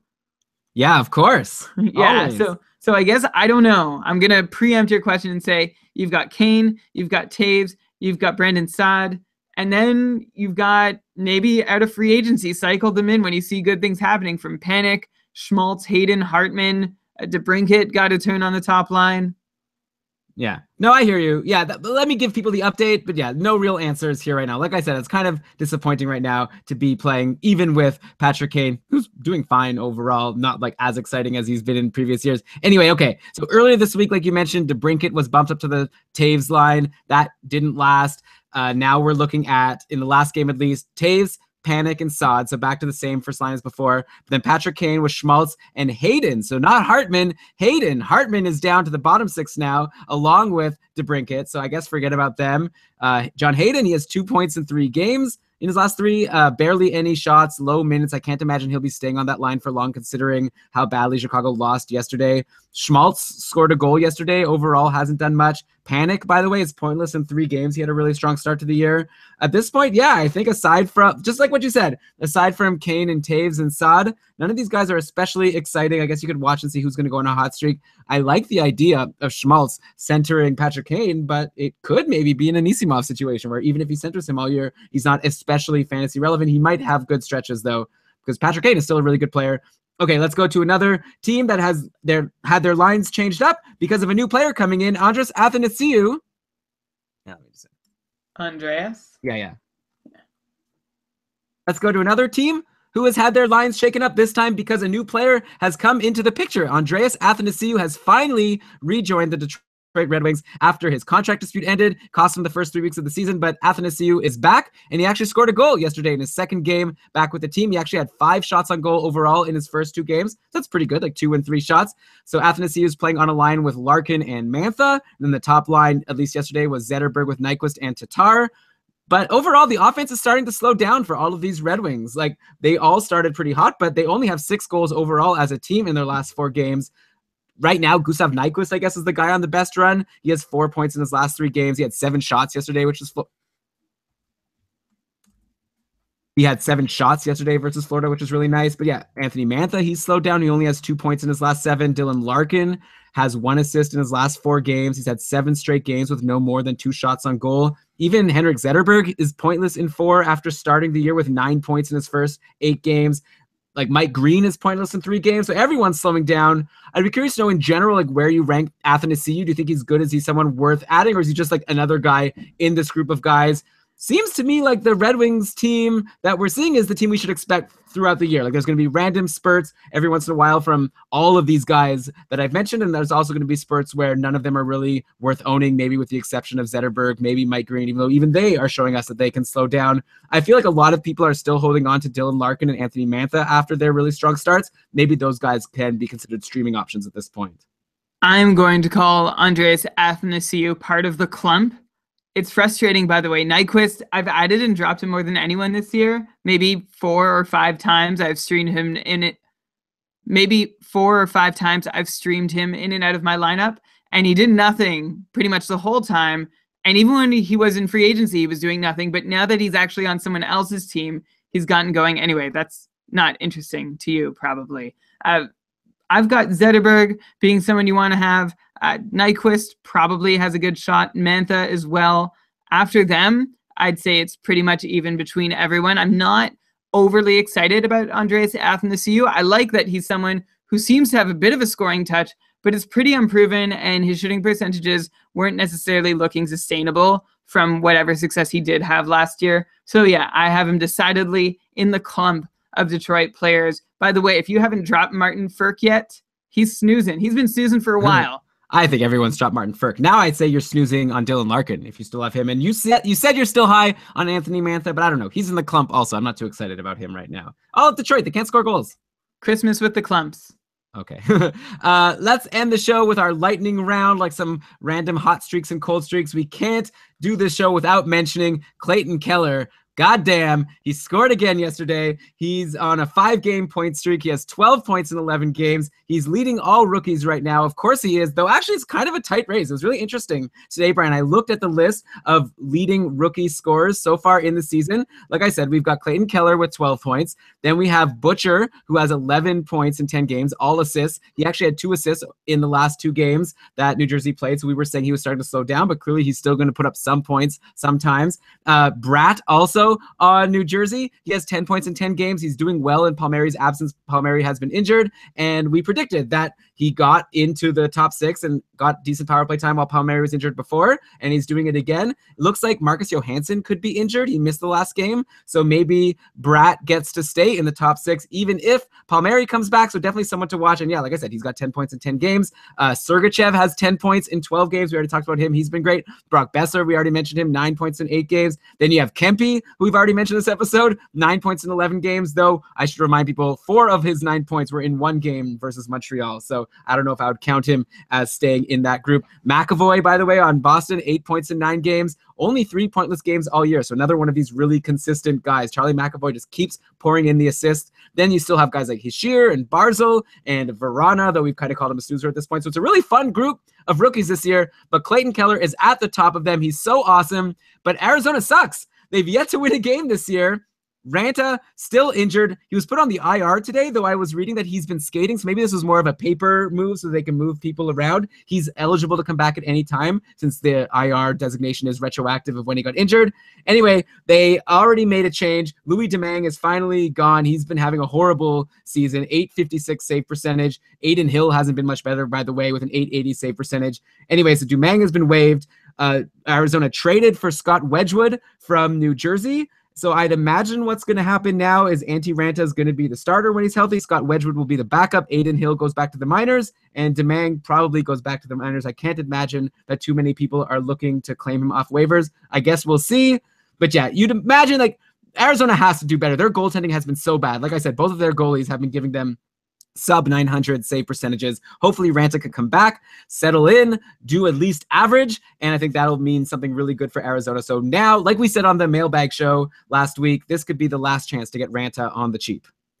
For sure. Yeah, I've gone on at length about why I expect Arizona to bounce back, so I won't anymore. I will say, though, Wedgwood would be a pretty good short-term ad for you. You might remember that he had a nice little run in 2015, 2016, in 4 games, he had a 957 save percentage with New Jersey. Nice little battle with Keith Kincaid, I think, while Schneider was injured. So, look, he can't be worse than Domingue or Adin Hill. So if you owned any of those guys, then you absolutely should just grab Wedgwood until Ranta comes back, which, yes, will hopefully be very soon. Okay, and speaking of goalies, and actually speaking of our mailbag show, I brought that up. So last week, hopefully you realize, as listeners of the show, that we released our patron mailbag show to the general public last week to give you a taste. I hope you guys liked it. And yeah, we talked about a few things on that show, including that Antti Niemi was waived by Pittsburgh and he got picked up by Florida. And it'll be really fun to see how badly he flames out in his first game there. But anyway, so now Pittsburgh ended up calling up this guy, Casey DeSmith, who's now going to be the backup to Matt Murray. And we've been seeing a taste of what Casey DeSmith can give you today, because Pittsburgh is getting destroyed. It's currently 7-1 for Winnipeg. There's like 5 minutes left in the game. Matt Murray started the game, let in 4 goals on 9 shots, got pulled. Now Casey DeSmith hasn't been much better. He's let in 3 goals on 11 shots in relief. So hopefully it's just a case where like the Penguins are out of it this game and their defense hasn't been good or whatever. It doesn't look like either of these goalies are having a good outing today. But Brian, is there any value in Casey DeSmith going forward? Like I'd imagine some people in deeper leagues were wanting to have the backup goalie on Pittsburgh. They had Niemi and he was killing them. Is Casey DeSmith going to kill you as bad as Niemi, or is he someone you could rely on to be a decent spot start whenever he plays? Maybe not against Winnipeg. Who knows? Undrafted goalie. No NHL experience. He's been in the Penguin system for a few years now. He just turned 26. There's really not a whole lot to say about him. Although 2 years ago, in 2016-17, he had a .926 save percentage in the AHL, which is pretty good. And so far this year, early returns are pretty good in 3 starts. He'd only given up 3 goals, .965 save percentage. He stopped 83 of 86 shots. So if you're going to give somebody a try, I definitely would have been happy to give him a try over Niemi just based on his numbers from last season in the minors. Well, yeah, and based on Niemi's numbers last year and this year, give anyone a try over Antti Niemi. Okay, Brian, let's end the show. I'm just going to bring up a few slumping top power play defensemen. Some of them we've already brought up over the past few weeks. Just want to get your sense on if anything has changed for you. It's so hard to suggest dropping or selling low on a top power play defenseman on their team because they're so rare in the league. But at this point, it's October 29th, and Justin Falk, he actually scored a goal today. So overall, though, only 1 goal and 2 assists in 10 games. Now, a lot lower than we expected. We also had 6 shots today. So maybe his goal today lets us push him back a week before we get even more concerned about him. We have Rasmus Ristolainen on Buffalo, only 4 assists in 12 games so far. Oscar Klefbom still not doing much, 2 assists in 10 games. Torrey Krug just has 1 goal and 1 assist in 8 games, even though Charlie McAvoy keeps producing almost every game.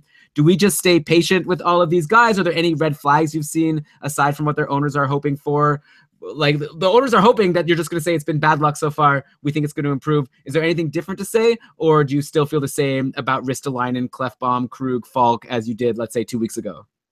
Well, I mentioned Krug and his Corsi 4 percentages were way down in the dumps. Ristolainen definitely underwhelming. We've talked about Ristolainen definitely underwhelming production so far compared to what you hoped for at the start of the year, but all of Buffalo has been disappointing, so it's hard to judge him when the whole team is struggling. Then Klefbom, we've talked about his shot rates keeping up, and that's a positive sign. Justin Falk with 6 shots today. That's really great. How can you be upset with him after that?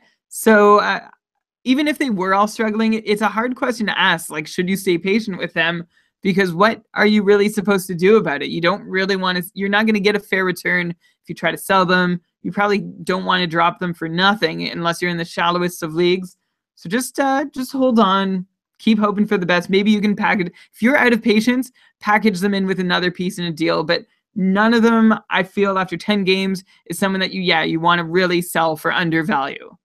Yeah, I feel like this is almost for sure going to happen. There's going to be a future episode of Keeping Karlsson where we're going to be like, Rasmus Ristolainen, he's got 5 points in his last 6 games. Man, I really hope back in October people didn't drop him when he started the year so slow. Like, I feel like something like that's going to happen. Or we'll say he's off the top power play because he sucked so much, and then he will just be a huge disappointment. But I don't really see that happening. Same with those other guys. As long as they're in that spot, like you say, you can't really do much about it. Just hope that things will improve soon. Brian, that's it. That's all my list of stuff I wanted to bring up this week. This has been a lot of fun. It sure has, as always. I don't know what else to say. All right, well then why don't I just go ahead and thank all the listeners for tuning in. We are going to keep doing this all season long. Every Sunday, we never run out of content, right? Every week we get so many new players. You think at some point we've already talked about all these players, but no, I keep on having like too many players that I want to talk about, and I have to end up cutting people. But that's what also our patron mailbag show is for, which also happens every week. So to recap all the things that I generally say at the end of a show, thanks for listening. If you want to keep listening, you can subscribe to the show on iTunes or Google Player or whatever. That's always nice. If you could give us a review on one of those services, like an iTunes 5-star review, is really helpful, and we really appreciate it. If you want to support the show in terms of like monetarily, you can become a patron of Keeping Karlsson. We really appreciate it. Even if you could just throw us $5 a month, that's a beer for Brian or I once a month that we'll like fight over who gets that beer. And in exchange, we're not just asking for money for nothing, right? We're going to give you a free extra show every week. We've actually got our big patron cast show this week. So normally we do mailbag show, which is like a half hour, but patron cast, we answer every question that we get. Then also there's other perks if you want to donate a little more. You know, you get to join our patron only Facebook group. We share our show notes every week, this detailed set of notes for the show. We even have a perk where we can chat with you on like Facebook or whatever and give you fantasy advice directly. So check it out, keepingkarlsson.com/patron. See if there's anything there for you. But okay, with that, Brian, let's cue the outro music. And why don't you go ahead and read us the credits? All right, this episode of the Keeping Karlsson Hockey Podcast was researched with help from... Nope. All right, this episode of the Keeping Karlsson Hockey Podcast was presented by Dauber Hockey and supported by our patrons, including our newest ones, Kevin B, Dave A, Lucas F, Michael M, couple welcome backs in there. Thanks for joining us again. And by the way, a note for anybody who has signed up for the stickers perk, with November 1st. We're going to send them out on the 1st of the month or thereabouts. So keep an eye on your mail, probably in like 3 weeks from now, by the time Canada Post gets around to delivering them. This show, But okay, this show was researched with help from Dauber Hockey, Frozen Pool, Dauber Prospects, Corsica, The Athletic, Hockey Reference, Hockey Viz, Hockey Database, Elite Prospects, Roto World, and Fantrax. Great job. Sorry, I was like loading up how my couple matchup is going. Okay. Great job as always, Brian, and we'll catch you all with another regular episode next week. And you can join us live, keepingkarlsson.com/live. It's fun. Would you like me to confirm that it's fun? Your call. I can confirm that it is fun. You also usually say an outro of some sort. Oh, I didn't sound like that was the last thing you were saying. Okay. So then you can cut that part. And until then, keep on keeping Karlsson. Woo! For those of you watching live that are still here, this is the last show in a while where Brian's going to come in after traveling all weekend. And then, you know, you've done a really good job, especially all things considered, but I'm excited to get full energized, Brian, moving forward. All right, now let me check my matchup. Too bad. He got a special teams point, so I'm now winning only 6-0-1 instead of 7-0. Darn it. And he still has Versteeg and Monahan and Dougie Hamilton. Oh, well. I guess I'm safely winning 5 categories and could win all 7 if Mike Smith gets a shutout. Which he could, because he's a good goalie, though he's against Washington. But they're on the second half of a back-to-back, so it's possible. Yeah, my opponent, it was really close in save percentage, and my opponent, he had 900 and I had 891, and I'm only 1 goalie win behind him, and he has Grubauer and Holtby, and I think he played Holtby. I don't know if that was intentional to sit Grubauer. I feel like he probably should have rolled the dice.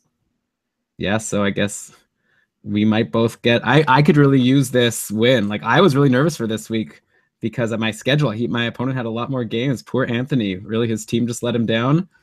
My team let me up. I picked up Brooks Orpik today on Washington to go for some blocks. Now I hope that I don't miss out on good people that I could have picked up instead of him if I'm not going to need them. I would be very sad if you did. Okay. Well, that was fun. I'm going to have to figure out how to resync up the times since I didn't start. If you could just, I know it's hard. I'll try to put it in the doc more brightly next time. If you could also help remind me to start the error checking program, when we start the show. I'll do my best. Yeah. Cool. This was a good one. So you'll do the write-up, I'll do the edit. Same as always. Talk to you tomorrow.